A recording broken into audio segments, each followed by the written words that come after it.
Орындалған жұмыстар актісі. Орындаушы орындалған жұмыстар актісін құру үшін жүйеге кіріп, сол жақ панельде көрсетілген құжаттар. Келісім шарттар.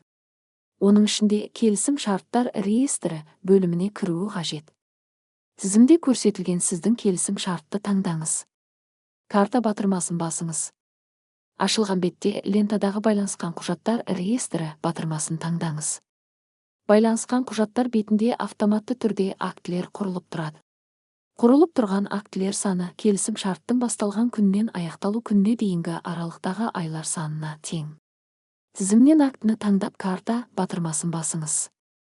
Орындалған жұмыстар актісі бетінде акт нөмірімен тіркелген күні автоматты түрде тағайындалады.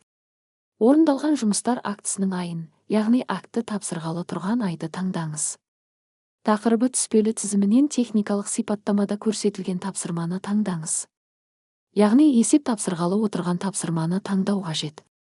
Шарттың мәні өрісі келісім шарттан автоматты түрде алынып тұр. Қажет болса мәтінді өзгерте аласыз.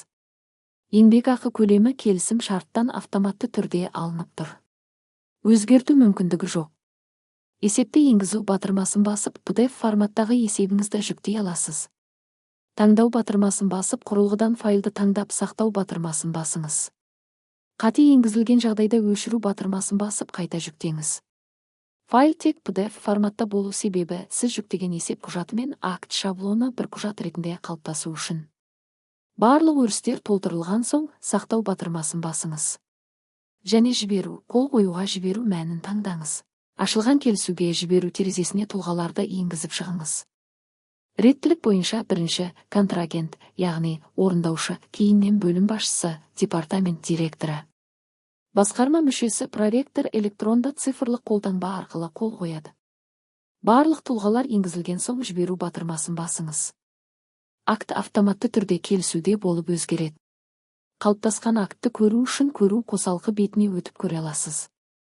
Қолданушы электронды цифрлық қолтаңба арқылы қол қою үшін жүйеге кіріп, оң жақ жоғарғы бөлікте көрсетілген хабарламалар батырмасын басып, сілтеме арқылы өтуі қажет. Құжатқа өту бетінен актты көре алады.